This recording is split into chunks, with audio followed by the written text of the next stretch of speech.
Hey everyone, my name's Dina. I'm a rising freshman at McMaster University and I'm a former hack club leader. And I started my hack club in 2018 in Milton, Ontario at St. Francis Xavier Secondary School. And today I'm hosting the Alex Stamos AMA. So a large part of the time that I spend doing tech stuff is in cybersecurity. So I like doing CTFs. I'm currently hacking on Tumblr's bug bounty program. And I also really find binary exploitation really interesting. And I think Alex is the perfect guest today since Hack Club is like a group of teenagers all around the world building cool stuff. It's a nonprofit that brings us all together. And seeing that security shouldn't be like an afterthought in building stuff through his work in Facebook, I think that Alex is going to have some great things to say to people who are watching and building cool stuff and possibly, the next generation of Mark Zuckerbergs. Yeah, so I'll give like a quick intro to Alex. Alex has been the CSO at Yahoo from 2014 to 2015 and resigned because of an undisclosed program back then that would scan incoming email on behalf of the US government.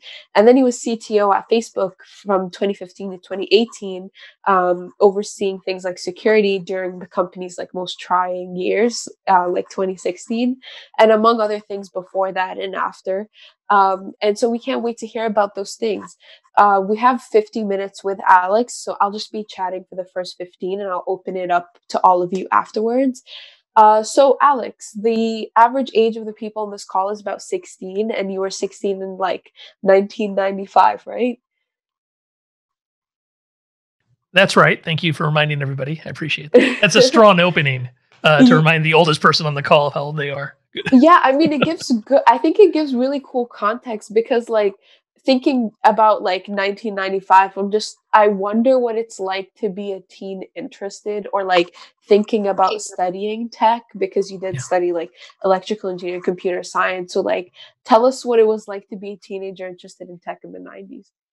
Yes. So, the dinosaurs died shortly before I was a teenager. The meteorite came and took care of them. So that wasn't so much of a problem. The saber-tooths were still a bit scary. Look, you're right. Tech was very different. And there's lots of challenges that your generation is facing, right? It's very difficult. There are a lot of reasons why it's very difficult to grow right now. But one way it's much better to grow up right now is if you're interested in tech and especially security. There's so many more ways that you can learn from others, engage with people in a community, and do so legally and safely, right? Which was a real problem for us. So I was a bit younger, hopefully, than most of the people on the call. I was 8 when I got my Commodore 64. So Santa Claus brought me a Commodore. This is a very ugly computer, and it just looks like a big brown keyboard, and then hooked up into a low-res color TV. And I got a 300 baud modem. So 300 symbols per second is, you can generally type faster than that. So you'd actually be typing and you'd have to wait for the buffer to catch up to you. This was like a gateway for me into a whole nother world of people who are interested in computers, interested in tech, interested in security. So we had bulletin board systems at the time. So you dial in with your modem.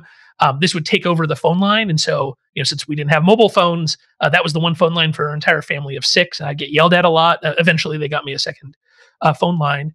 And so you'd call into BBSs and you'd interact with people often asynchronously because people wouldn't be dialed up all day. They wouldn't have connectivity up all day. And I got into the local hacking club in Sacramento, California, where I grew up. So 2600, was a famous magazine, and they had these local meetups, and they had them in Sacramento. And that was a lot of fun. I mean, I got to meet people who were very different, and I met people online. And then kind of in the 90s when the internet got big, that was over IRC, Internet Relay Chat, and such. And at the time, if you wanted to learn about security and you wanted to try things out, there was really no legal way to do it. So a lot of this stuff we were doing wasn't completely legal. Now, I was part of that group of people who was never trying to do really damaging things, but there's some very fascinating stories of folks who are friends of mine now, who are my age, who when they were teenagers were doing things that were a little more destructive, especially in New York. There's this famous battle between 2 different New York hacking clubs, one of which was mostly kids that went to the same private school on the Upper East Side, and was called like the most dangerous hackers on the planet by the Secret Service, and just for like playing games with the phone company at the time. And so that kind of stuff was like, we would do things that wasn't 100% legal, but would teach us these kinds of things. And then I got into a bigger world when I got a little bit older because I was able to travel a bit. So I went to DEF CON I think it was DEF CON 3 or 4 was the first one. So DEF CON's going on right now. It's starting today. I hope you're all participating. Usually DEF CON would not be available to folks your age because it's in Vegas. You'd have to take your parents. They'd have to rent a hotel room and stuff. And now DEF CON is totally open to everybody. So I hope everybody participates in DEF CON. But look, when I started going to it, it was only a couple hundred people. And it was like a totally wide open world to meet all those folks. And then I was fortunate in that I, had decently good grades. I was able to go to a pretty good public school in Sacramento. So I was able to get into Berkeley, study electrical engineering, and do legit stuff. And since then, I've been working in the security world. And an interesting thing about my career, which I think actually reflects kind of the security industry overall, is I used to be very focused on kind of traditional infosec, right? Like hacking and network security and then software security. I started a company with some friends of mine in 2004, and we were some of the first people to do mobile security, and that was really good for us. But that's still like kind of traditional infosec. And then after I joined Yahoo and then Facebook, I started to realize that there's actually this whole wide world of stuff that the security community was ignoring, which is all the ways people can use technology to harm each other without any actual hacking, right? And in the industry, we call this often trust and safety, which is kind of a weird term and doesn't totally encapsulate it. But you can build a system that people can't hack into, that it's impossible to violate it. I mean, you can't really build a system like that, but imagine you can. Then generally, there are ways people can manipulate that to do bad things. And so that's a lot of what I've been focused on in my work at Stanford, is trying to bridge that gap a little bit, which is, the traditional security world that cares about hacking and vulnerabilities and exploits and stuff, with the people who are studying what is the impact of people being online all day? What is the impact? What are the opportunities for disinformation when you have the ability for every single one of us carrying around what this would have been when I was your age, this was a satellite truck, right? Like the technology you have here only belonged to massive corporations, and you all have that capability. And now that gives us incredible powers, right? Like if you see what's going on societally with BLM and such, it only exists because of the ability of people to document the lived experience of people that used to be ignored. But the flip side is it also brings the possibility of disinformation and manipulation at a much wider scale. And so we're doing a lot of work at Stanford to kind of study that, because I think that's actually, the hacking stuff is still interesting. There's still interesting hacking going on. If you want to talk about that, I do a lot of work around nation state work too, about governments hacking into companies and such. But I'm also really interested in if you use the product how it's supposed to be, what bad thing can happen. So anyway, that's kind of, sorry to ramble there, but that's where I started. Those details were actually really interesting. I've heard of 2600 magazine before, but that context is really interesting. Do you know where that comes from? The 2600? Anybody know the answer to that? This is the kind of thing you'll do if you do like a Hacker Jeopardy. They'll ask. Anybody ever hear of a man named Captain Crunch? So this is a man who used to come to DEF CON. He was a proto hacker. I think he passed away a couple of years ago. He discovered that a whistle in the Captain Crunch cereal box created a pure 2600 hertz tone, which at the time was the tone that you would play down a phone to then manipulate the system to get free long distance calls. And so that's why they called him Captain Crunch, is he figured out like this whistle from this cereal box would allow him to get to hack the phone network. That's so cool. I've never heard of that before. There you go. There's your hacker trivia for the day. We'll have more. Yeah. Cool. I mean, okay, so there's actually a really interesting question that I also wanted to ask. So I hear that you talk a lot about that balance of censorship versus anonymity in the internet. And we actually have a community project in Hack Club. So on the Slack, people will make stuff and share what we're making and stuff like that. And there's actually a student here making a community chat platform, kind of like Discord and Spectrum, things like that. And so I'm wondering for people that are making these next ways that we're going to be talking with each other, what do we need to take into account in terms of what should we censor, what should company policies be versus allowing people to have free form discussions? Yeah, that's a good question. So this is a huge area, and this is what I'm teaching a class on called Trust and Safety Engineering, and we're writing a book. That's what I was supposed to be doing this summer, but other things happened. And we'll be releasing all the content next year. So hopefully you guys will be ready to watch that class and to participate remotely when we're able to release it next year. It's a huge area. And I think, I mean, the core thing is if you're building any product that allows human beings to interact with one another, you have to be aware that people will use that interaction to cause harm. They will hurt each other on that. And this is just a fundamental fact of humanity. And it's a fact that is made worse by the internet because of the implication, the feeling of anonymity and protection from consequences that a number of people feel when they are interacting online. And so, you have to think about that. And one of the things I recommend is that if you're going to do this work, is you have to study all the people who have come before, the different kinds of abuse types that you're going to see. So, for example, if you're allowing people to chat with text, what will happen is they will abuse each other individually, right? So you'll have individualized harassment based upon people disagreeing, and a disagreement that in the normal world people would be like, okay, whatever, and then walk away, turns into violent threats, doxing of the releasing of people's personal information, bandwagoning and other kinds of, trying to make somebody feel horrible about themselves.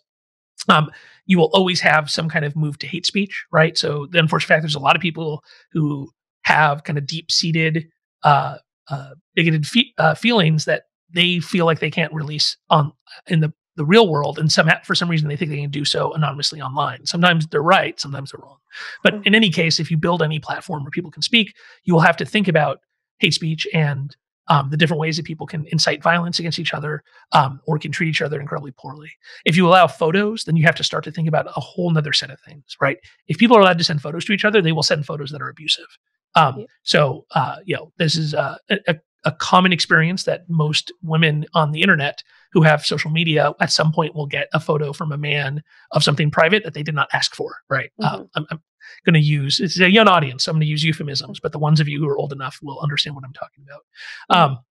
And so that kind of behavior you have to understand is going on. And it's never new. And this is one of the things I'm trying to work on with the class, and that we're trying to get other universities to teach it, is we keep on graduating 22, 23-year-olds out of computer science programs who think like, oh, well, I'm going to build this thing and my community is going to be great and only good people are going to use it. And I'm just going to warn you, if you build something that is actually popular, and that's generally the goal of anybody who's building anything, then bad people will use it too, right? And so it's great to think about how do I want to use a product, and how will the people I know personally use this product? But you then also have to kind of study and learn about how other people who have very different goals and means and desires will utilize that product and how they have in the past, and study the different ways that companies have dealt with it. There's no good answer of exactly what you do. It basically means it's depending on what your product is like, but it's something you have to think about in the very early stages. And we keep on seeing this pattern where a company will ship a product and then they'll figure out, we'll do content moderation later. We'll do reporting later. Like the day you have public availability for your product, people should be able to report abusive content. You should have somebody looking at that queue. You need to have policies in place. You have to have community policies. There's like a baseline of things you have to do, even if you don't have the super advanced AI or something that you might have at a Twitter or a Google. You need to have like the basics in place that people know what the rules are and they have the ability to report it. And that's like the fundamental thing that you have to start with. Yeah. I'll definitely leave it to Rishi and the rest of that team doing that chat to look at that course when it does come out next year. Right. Well, and actually, so our final project for that is you build a moderation tool for Slack, because Slack does not have moderation built in. You can say horrible, horrible things to one another, as my students have demonstrated. And so each team of 3 or 4 builds a bot that goes and does moderation on a Slack channel. And it's actually really cool. It's less cool last year. One of the teams, I don't know how they triggered this bug, but they attached their moderation bot to every public Slack channel at Stanford. And so all over Stanford, people were being told that their language is not appropriate. That's really with funny. the name of my class embedded in the bot. And so I got a text from the CISO of Stanford very quickly. Thanks to that one. I'd love to shout out to Group 6 or whatever. Thanks again for that exciting part of my career. That sounds like a fun class. Awesome. So for the rest of you all that want to ask questions, you can click the participants tab and raise your hand. I'll be carrying it on a little bit longer until people do raise their hands, until we get more hands up. But I guess my other question is kind of, you touched on this right now in your answer. When you have platforms like this, I've heard you talk on the Lofter podcast about like CSAM, which is like child sexual abuse material, and how there's really interesting technology coming out that allows people to filter this type of stuff. So like fingerprints, so that you can check it against like images and videos that already are on the platform without like a human moderator. So have you done any research in that type of field? And we really like technical details. So like what type of people or groups are working on that type of thing? Yeah, that's a great question.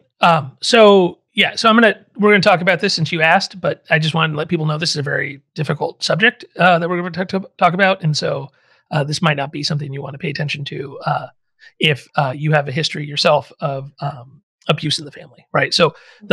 But you're right. The sexual abuse of children is the absolute worst thing that happens every day on the internet. We talk about all these other things. We talk about Russian ads, and we talk about disinformation and such. And the child abuse gets one thousandth of the attention, but it's in the end much more impactful. And the kids who are impacted by this, they carry it around for their entire lives. So there's a bunch of different ways that children can get hurt online.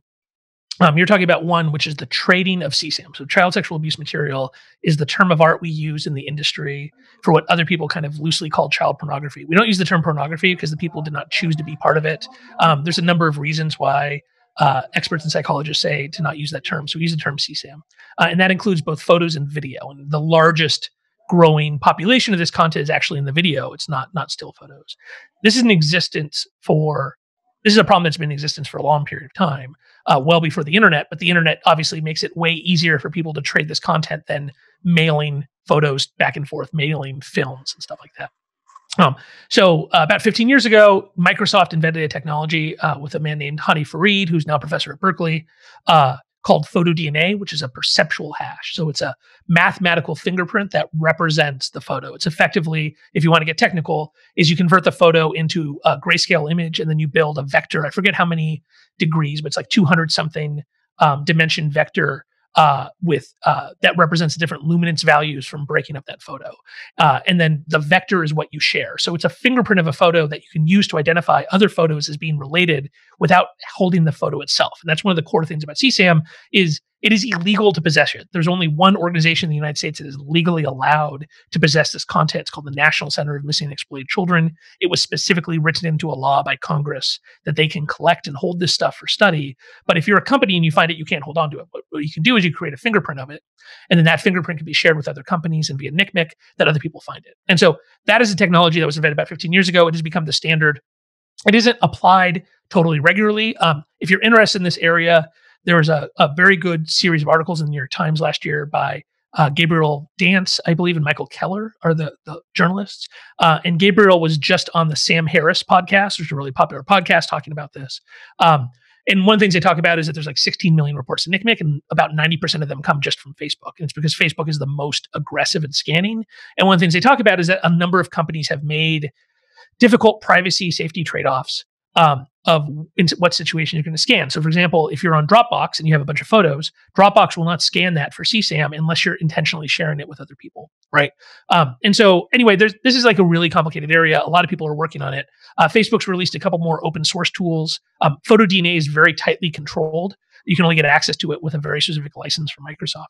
But there are a variety of other tools that you can use to detect this stuff.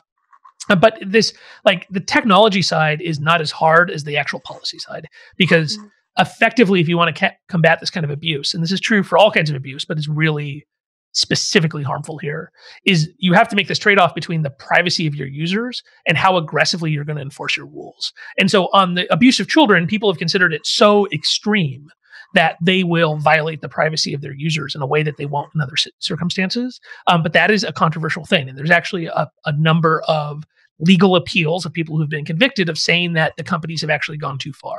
And so it is a moving area. The other area where this gets really big is because of end-to-end encryption, right? So you guys regularly use products that are end-to-end encrypted. If you use iMessage, if you use WhatsApp, if you use Signal, that is content that can't be scanned, right? Because it passes through the servers. If you send a photo on WhatsApp, it passes through WhatsApp servers encrypted. It cannot be scanned.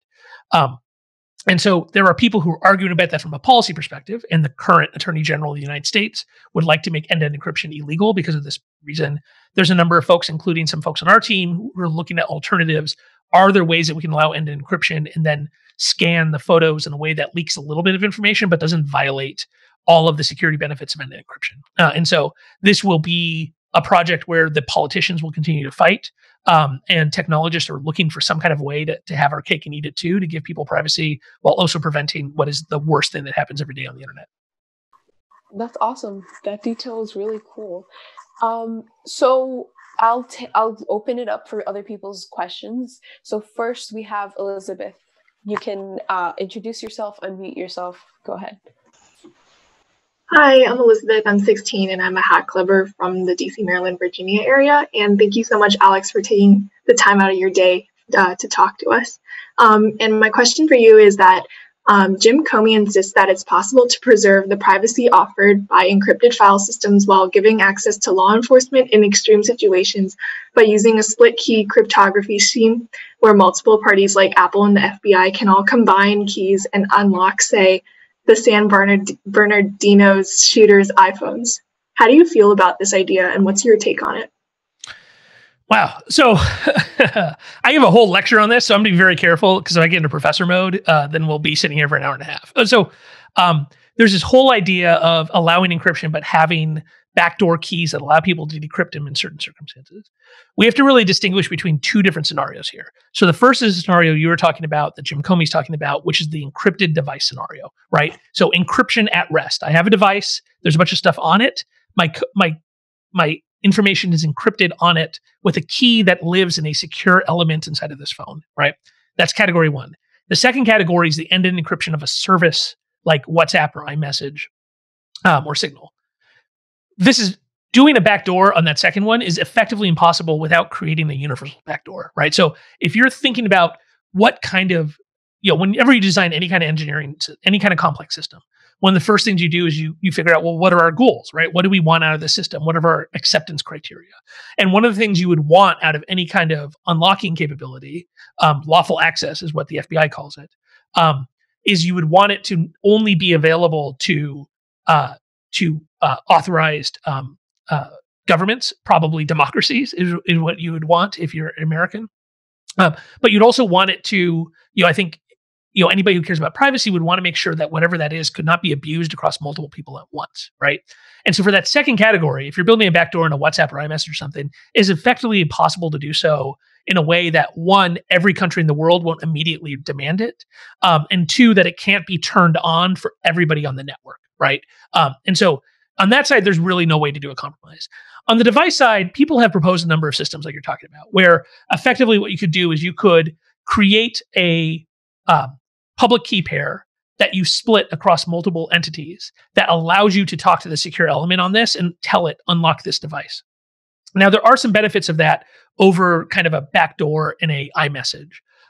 One, if you're reading stuff off of a phone, you have to have the phone, right? So there's a natural limit to your ability to spy on people because you have to physically have control of that person. You have to physically have control of their device. There is no way you can hide from that person that you have physical control of their device, right? Whereas like an iMessage backdoor would be something that could be exploited without people knowing about it, right?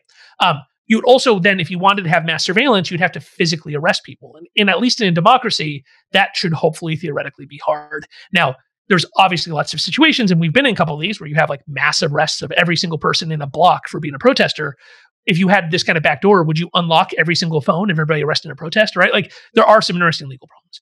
There are also technological issues, which is once you create that mechanism, it will create a weakness that other people will try to exploit, right? And we don't have any ability to build.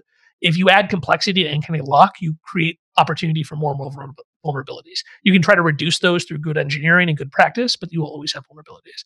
But the biggest issue with all the backdoor stuff that will always exist and for which there's no technological solution is the question of who gets it, right? It is if tech companies give the United States government a backdoor, then every country in the world will want one. They won't all get one, but the powerful ones will, right? Where is this phone made? It is made in China. About 2 million people work on the supply chain to make this phone. It would be absolutely impossible for if Apple gave a capability to the US government, that they would be able to keep it from the People's Republic. And so even if you're able to come up with some kind of carefully calibrated um, compromise in a democracy that is overseen by a independent judge and that's transparent and the like, and is compatible with the Constitution, you will immediately, that will be requested and almost certainly granted to other countries that don't have the same rule of law. The other country that would be interesting here would be India, because India has does not have effectively a Bill of Rights. They have they are a legitimately democracy, is the world's largest democracy, a very vibrant democracy, but they also don't have the same kind of protections for suspects and the like that other democracies have. And that is a country that absolutely has the power to demand, with 1.3 billion consumers, absolutely has the power to demand from any company to give them access to a backdoor. And so that is like the unfixable problem. And so you hear the FBI talk about it because the FBI doesn't really care about foreign stuff, right? Like that's not their job. Their job is to catch bad guys. But when we think about these issues overall as a society, we have to think about all of these different things. What is the impact on foreign policy? What is the impact on the human rights of people around the world? And so far, I have yet to see a backdoor solution that would meet my basic criteria for any of those things. Yeah, thank you so much. Awesome. Cool. So, Amog, you're next. Introduce yourself, unmute yourself, and ask the question. Hey, first of all, great answer to that last question. That was really in-depth. But yeah, hi, my name is Amog Chabe. I'm a 17-year-old leader in Connecticut. And I also really love running pre-game trivia cahoots before AMA calls. So naturally, when I was creating the trivia cahoot for this one, I was on like the 3rd page Google results reading about you. So I read that you did pro bono work on Aaron Swartz's trial. And as we're all aware, he was like a brilliant digital rights activist. So I know the common narrative about big companies like Facebook is about preventing the spread of fake news. But my question is, how can big companies like Facebook or like other like large tech companies actually help contribute to the freedom of information that like Aaron Swartz was fighting for? Yeah, I mean, that's an interesting question. I mean, I think you hit upon one of the hard trade-offs here, which is a lot of these companies are based upon a basic idea of freedom of information that didn't really exist before the internet, right? The entire business model of a Google or a Facebook only exists in a world where the marginal cost of moving information is zero. And that's something that effectively Aaron was big on, was the idea that, look, if, the thing that ended up, for you who don't know, because this happened quite a while ago, so you would have been very young. Aaron was a brilliant young man who had done a lot of very interesting work in different areas of technology.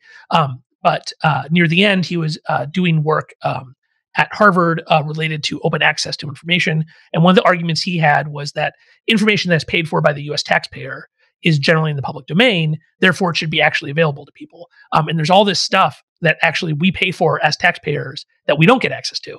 One example is court documents. So, the entire federal court system, we're paying for all the judges who are writing these opinions and such, but you have to actually go pay through this system called PACER to go get a court opinion. And so there's people who are imaging that.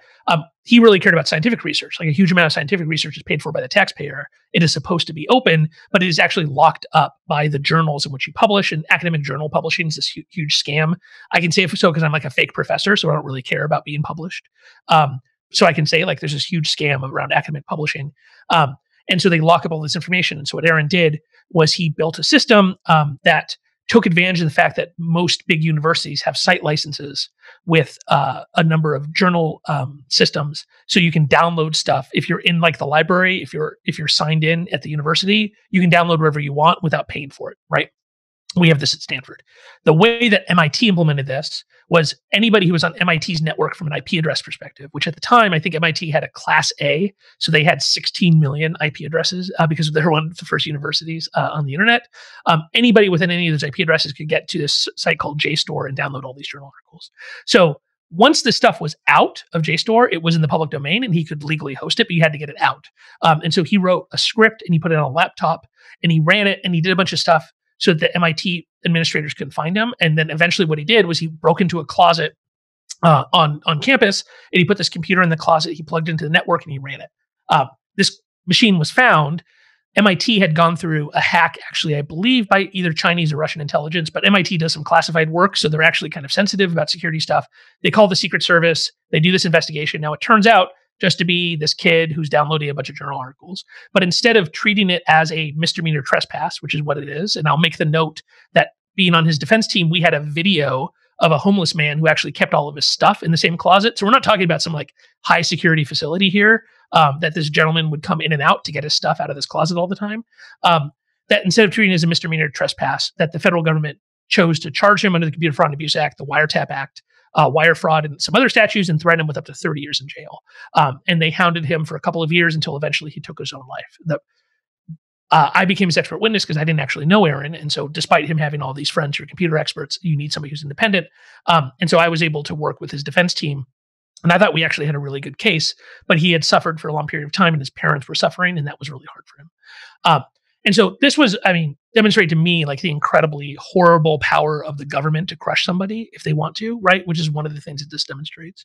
But also that we don't have laws that appropriately reflect this stuff. So back to your question, I think there's this interesting tension that's up with the big companies right now, in that kind of free access to information is kind of the basic idea of a bunch of these companies.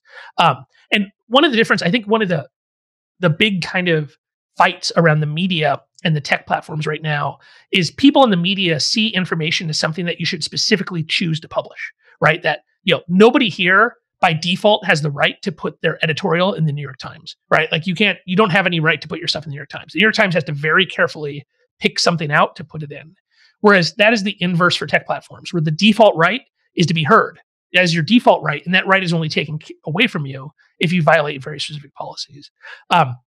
And that is something that is changing. And like the big fights right now about the responsibility of tech platforms, for which they do have responsibilities. And I spend a lot of time talking about that, but we have to also be really careful not to pivot into a world where we get rid of the basic assumption that people have a right to speak, right? Now, maybe they don't have a right to amplify that.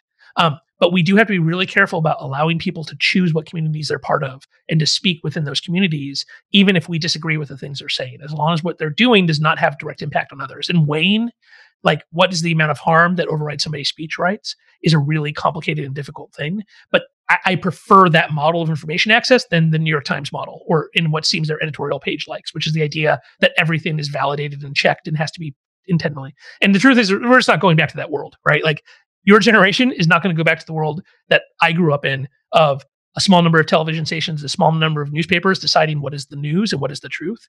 That's just over, right? And so we're just going to have to adapt to that kind of world.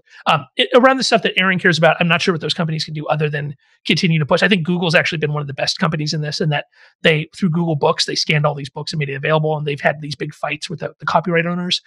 So I do think that the companies do engage on these issues, but it's not usually direct to their mission, like the exact thing that Aaron was fighting over.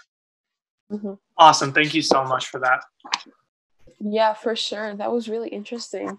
We're already like a bit over the halfway mark, and we've got a few questions to get to too. So we're going to keep it going. So Sarthak, sorry if I said your name wrong. You can go ahead and mute yourself, introduce yourself, and ask a question. Hi, I'm Sarthak. I'm just a Hack Club member on Slack. I had a few questions. So when we had this AMA with Limor Fried, she had this story about a machine she made, looking like a bomb. I was wondering if you had any funny stories from your time at, I think, UC Berkeley. Funny stories? Ugh. I'm sorry, you should have prompted me that before. I'm not sure. I have stories of getting yelled at by executives. I got to meet the director of the NSA at a dinner and sit there while he got yelled at by a lawyer. Let's see, I've been in court a bunch of times, but those aren't that funny. I don't have any funny stories from Berkeley. I'm sorry. I do have a question. Also, I'm sure you're aware of Apple's privacy, their mission towards privacy. What do you think of how they're going about that? So I think Apple does more to protect the privacy of its users in the West than any other company, and almost none of that applies if you live in the People's Republic of China. So I think Apple is very, very good. They stand up for my rights as an American very aggressively. They fought, to protect the ability to have end-to-end encryption in the San Bernardino case. They've done a lot of good crypto work. They have a lot of really good security people and really good cryptographers, and they've done a lot of really thoughtful work around security. They also did a deal to move all iCloud backups into a data center controlled by a Chinese joint venture, including a company for which the Chinese Communist Party has a huge amount of influence. And we don't know what exactly that means for Chinese users of Apple products, but it's probably nothing good, right? So yes, I think Apple they are good at privacy. They're not as good at security as they claim, and they actually have had lots and lots and lots of flaws in their products. So I think they actually have a lot of work to do on the actual security of their products. They're a little over their skis there, in which their kind of marketing really outstrips the quality of the work they do. Again, I have some friends who are working on that. I have a good friend who just took a job there, so I know she's going to be working as hard as possible. But like, if you look at any major dot release of iOS or Mac OS, there's a huge list of top flaws, right? And the amazing thing with Apple is nobody pays attention. I'm doing some consulting for Zoom. Zoom had a local privilege escalation bug in the OS 10 client. I think it was mentioned in the New York Times 3 times. Just around that time, Apple pushed a patch, and there was like a dozen different local privilege escalations in OS 10, and not a single one got a mention, right? So like, Apple's marketing here is amazing, and they convince people that their security is perfect, and it's far from perfect right now. And then I think their operations in China are not that great. And in another way, I think they really fell down in China is there was a series of attacks utilizing vulnerabilities in iOS that Google discovered was being used against the Uyghur minority. As I'm sure you all know, there is a horrible cultural genocide, if not a actual physical genocide, happening of the Uyghur people right now in Western China. And Apple was an unwitting part of that. This happens all the time, right? If you're a company and you make a product, countries will utilize your product to do bad things. So that I can't really blame them for that. But what I can blame them for is when this was announced, they basically blamed Google and their whole press, and they didn't use the word China once in their initial response. And so I think like there's a real problem. They have a real blind spot in the PRC that I think if I was working there, that I would definitely bring up with management. Yeah, for sure. Cool. Okay, our next question asker is going to be if you can unmute yourself and ask your question and introduce yourself. Thanks, Dina.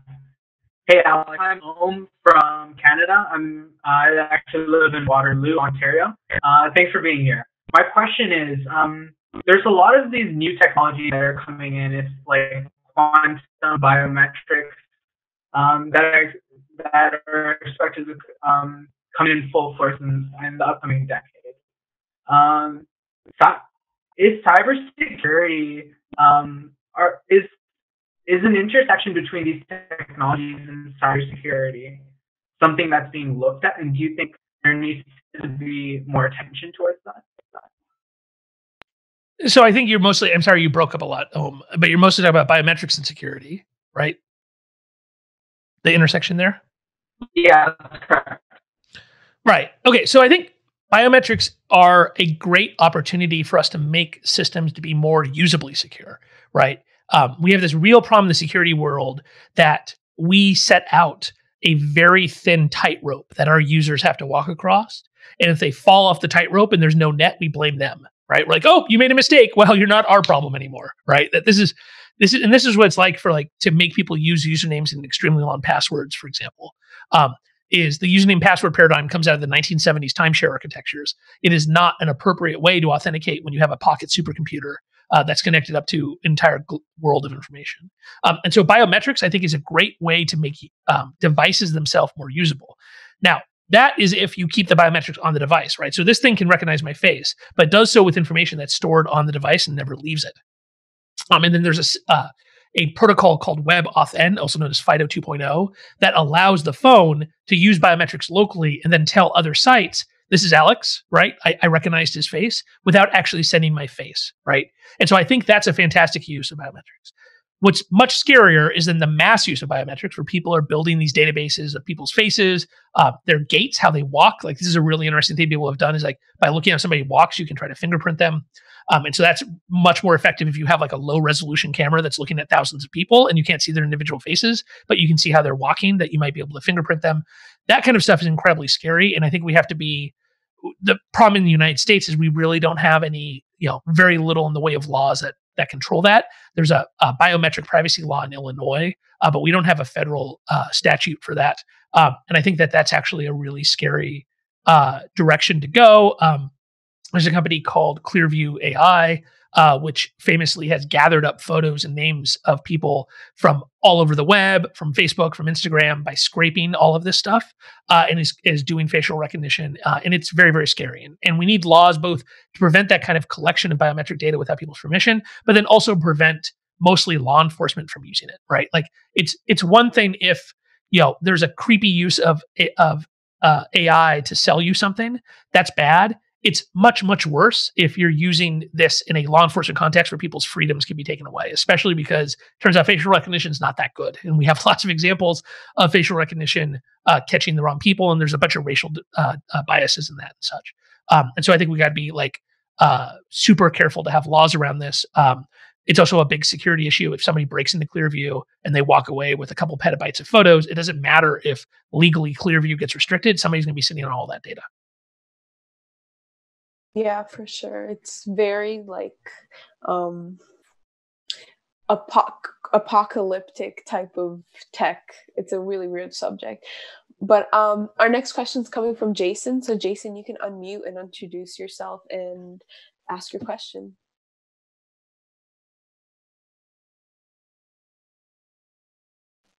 Is Jason still with us?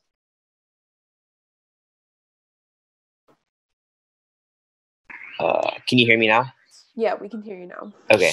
Hi, my name is Jason. I'm 15 and I live in Leander, Texas. And my question was actually going back to what we were discussing before the call. So at the beginning of the call, we were talking a little bit about election security and some of your work to do with that.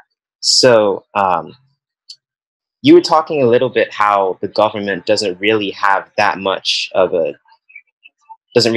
power when it comes to ensuring election security on the federal level because it's all handled on the state level. So what is there that can be done to ensure election security? Yeah, that's a great question, Jason. So as we were talking about, but for the big audience, something that the United States does that really no other major democracy does is we push the responsibility for deciding how elections are run to the local level, right? And so there's something like 9,000 to 10,000 different authorities in the United States at the county, city, and state level that are responsible for elections. At other countries, they'll have a central election commission that sets all these rules. We don't do that in the United States. We do have an election assistance commission. We have the Federal Elections Commission that does around advertising and but we don't really promulgate real rules about the security of machines, how machines should be voted, all that kind of stuff. And that's a huge problem when it comes to security. The metaphor I used before is what we're effectively doing is we're asking local police officers to deal with things that we would normally reserve for the Air Force, right? Here where I live, we have the San Mateo County Sheriff's Department. We have the San Mateo County Fire Department. If my house is burning down or my car gets broken into, that's their job. If a Russian bomber flew over and dropped a bomb on Stanford, that would not be the responsibility of the San Mateo County Sheriffs or the Stanford Police Department to deal with. That's the Air Force's problem. But that is how we've handled security for elections, that we have the equivalent of these local authorities who are now responsible for defending against professional hackers that work for other adversary nations. What can we do about it? So for 2020, nothing, right? So the truth is for the actual security of the election, most of the cake is baked. There's some people putting some frosting on it right now. But that is, right now, most of these efforts are around adjusting to COVID. That's the other crazy thing that, people were already planning for 2020 to be a chaotic election. But now that it is not safe for people to congregate and to touch the same touchscreens,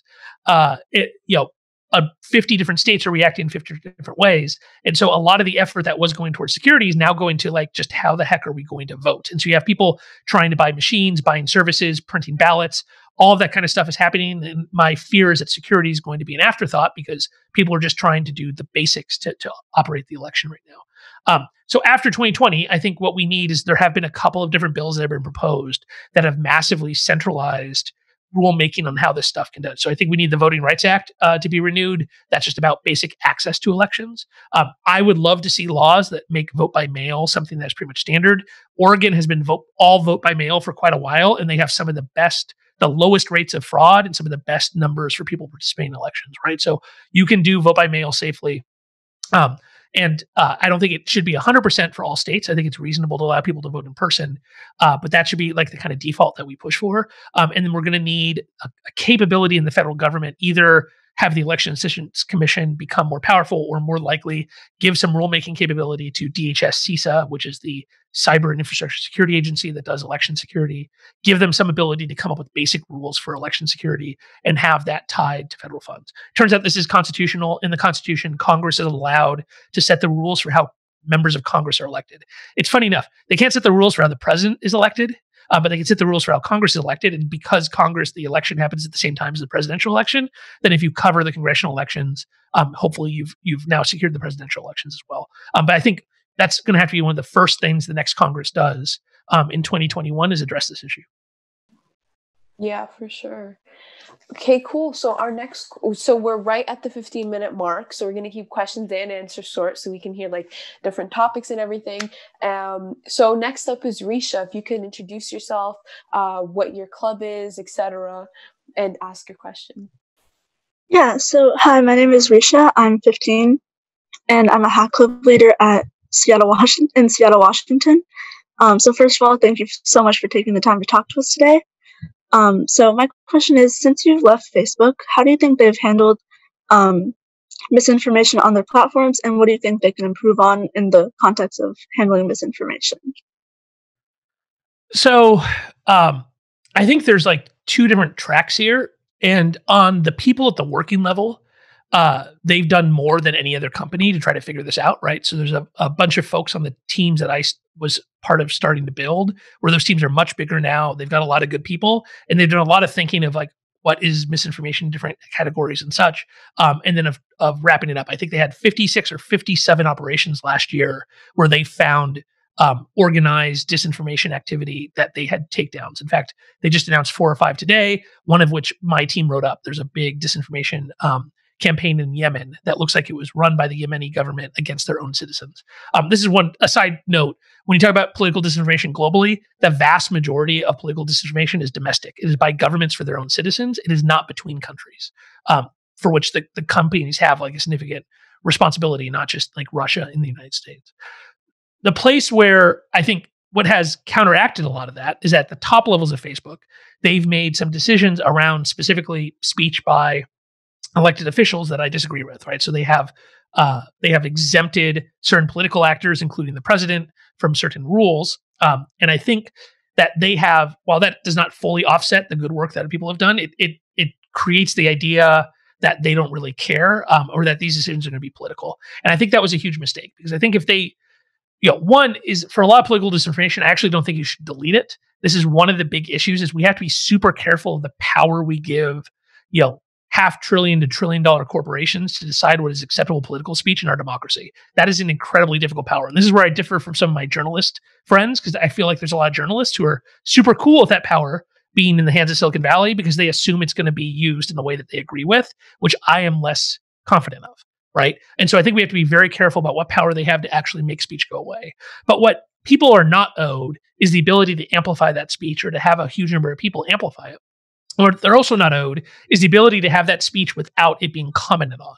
And what I would like to see Facebook be more aggressive of is using its own First Amendment rights to, if somebody says something, including an elected politician, that if they don't take it down, that they will, one, choose to disallow certain product affordances that normally would allow for massive amplification, such as people being able to reshare it, so turning off that stuff to reduce its amplification.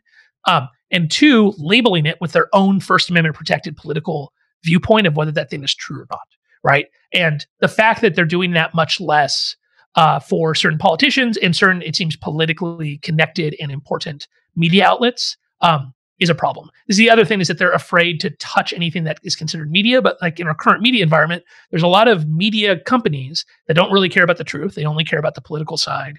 And I think Facebook has been cowed by the idea that they might have to have a First Amendment right to go label that stuff as true or not true. And so I think What I would like to see is I think honestly, Mark Zuckerberg, what I've said publicly is I don't think he should be the CEO anymore. I think the company has outgrown his ability by himself to run it. I think they need a real sea change in the kind of internal, the way people approach all these problems. And it's very hard to change the culture like that when you have the same people in charge. It would be completely appropriate for him to step aside to become either just the chairman or become like the chief product officer, and then to have a new CEO who brings in a team who's thinking differently about this stuff. Because I think on politically, like the big political questions, he's been very stubborn, and that is really hurting the company. And it's very hurtful to the people who are working really hard on this, who then have all of their good work wiped out by the fact that at the top of the company, they don't want to utilize what they've done in certain circumstances.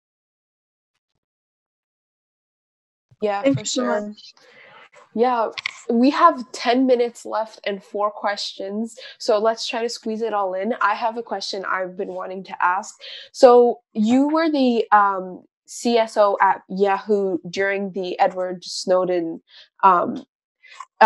revelations. So what was that like, if you can briefly describe for us?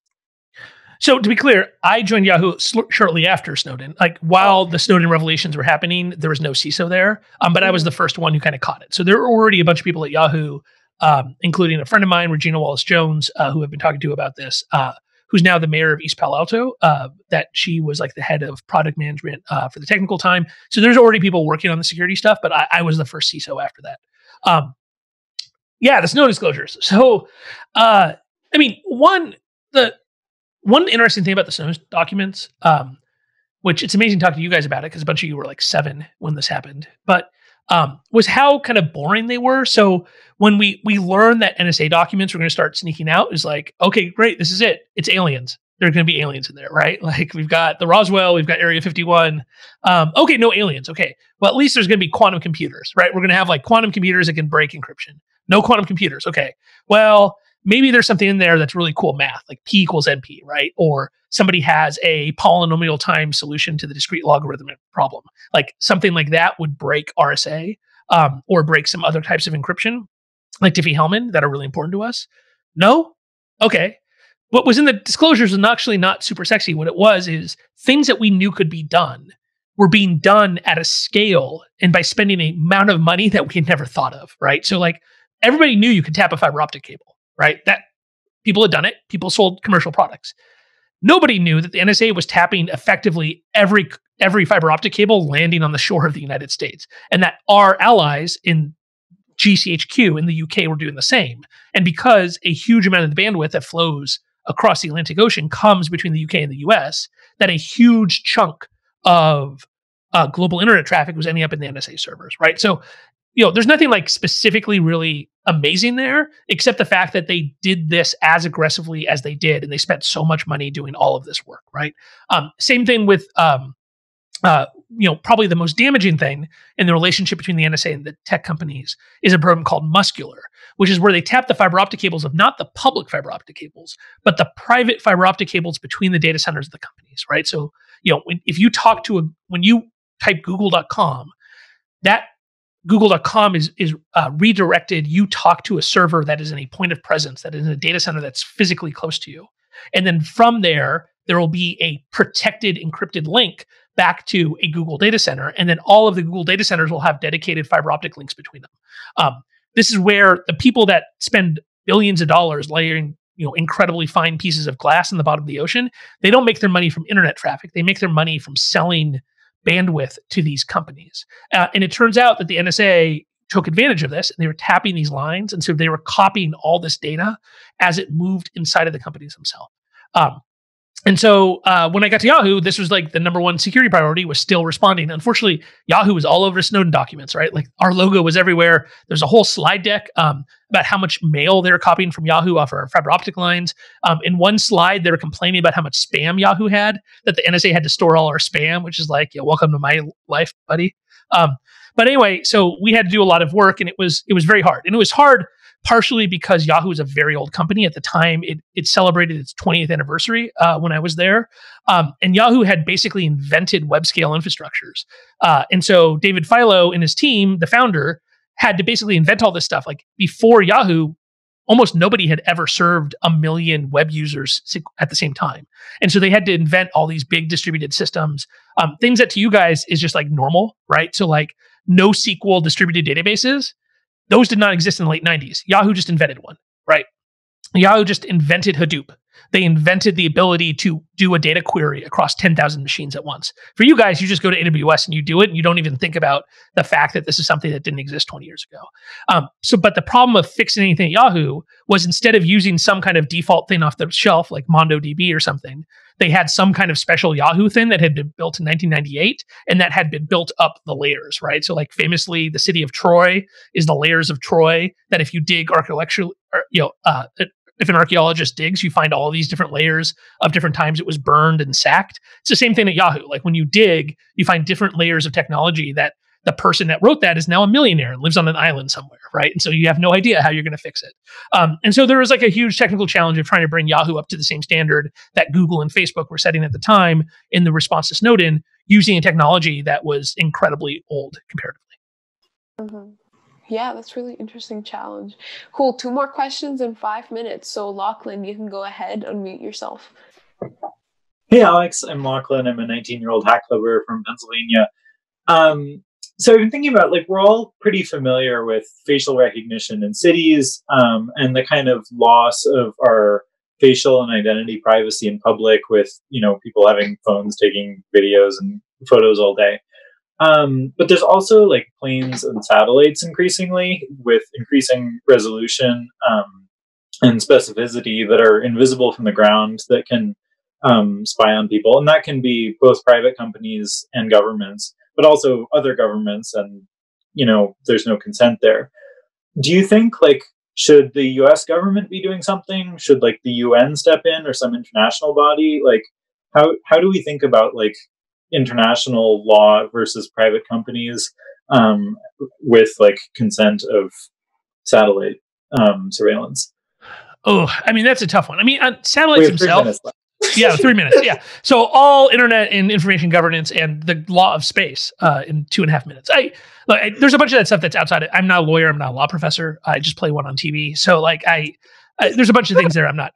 I think you're right. It's totally scary. Satellites themselves, I'm not as worried about, although there's a lot of them. There's these petapixel drones, right, where they have a humongous cryogenically cooled CCD that takes a photo of an entire city. I don't know if you've seen these demos, and then they can zoom into one person's face and then zoom out, and it's all electronic, right? So you don't have to have any physical zoom, so they can capture petabytes and petabytes of imagery and then figure it out later. And I expect that we're going to find that with all the protests going on right now, there's a bunch of this stuff is being tested out and will be used in creepy ways. I mean, I think in the United States itself, we need to have federal laws around the control of this. First, you start with the use by law enforcement, because that, again, we give the government a monopoly on violence and the ability to take people's freedoms away. And so in return, we can put restrictions on their capability to use data, right? And so I think you start first with the use by law enforcement, and then we can work on private use. We have to be real careful here, because in the United States, we allow people to take photos in public. The fact that you are allowed to videotape somebody doing something while they're on the street is the reason why we know of any of these horrible things that we know about that have caused the riots of Black Lives Matter, right? And so we got to be really careful when protecting our privacy that we also don't create rights of privacy that apply to, say, police officers who are doing the business of the public in the public, that they then can use to suppress that kind of stuff. And so it's actually a really complicated area for which I am not qualified to have more than a shallow opinion. Cool. Okay. I'm not sure we can squeeze it in. We've got one last question from Melody. Is it short? Maybe. I was going to ask you if you can give us a quick tour of your space. A quick tour of my space. Oh, everyone's working from home in COVID, and I want to see, what their setup's like. Oh yeah, Tommy DeVos was on 2 weeks ago, and he showed us his dogs. So, okay. Well, behind me is my bookshelves. This is my office. So I got some built-in bookshelves, lots of books. These are all the badges that I've worn at different times to different conferences and such. There's my monitor. It's a 5K, 2K LG. That's the desk I sit at. There's my my little mixer for podcasty stuff. Here's a little cow that they gave me from the the mental health facility at Stanford. Anyway, yes, it's just an office, and then you can see outside. There's the that's the trampoline that I built for my kids for COVID. That's our COVID trampoline. I'm seeing I'm seeing a screenshot on our Slack right now of your pillow in the background. Oh yes, in the pillow it says, yes, I tell dad jokes periodically. This is my Father's Day gift this year. Yeah. So, yes. That's amazing. Super cute. That is so cute. Okay, thank you so much, Alex, for joining. We promise we'd let you go at 5 and we'll respect everyone's time. So we all appreciate the work you're doing at Stanford and the work you have done like in the industry in terms of security. And we also really appreciate you taking the time to talk to high schoolers about this type of thing. And so this was super fun. I want to invite everyone to unmute yourselves and thank Alex for joining us today. Thank you. Thank you. That was Alex. Thank you, everybody. It was a lot of fun. Yeah, so Alex, feel free to drop off at any point. I'm going to hand it over to Melody to talk about some events we have happening in the community for the people joining us on live. But that's it from me. Thanks, Alex. Yeah, I was just going to say good luck to everybody this fall. I know it's not fun doing Zoom school. It's not fun to teach it, trust me. But I'm sure you guys are going to do great. And the fact that this club exists makes me feel a little bit better about our future. I spend all day thinking about negative stuff, but it's nice to see young people who really care about these things. So anyway, thank you for having me. Yeah, of course. Cool. Thank you. Yeah, see you guys. Come back. Thank you. Bye.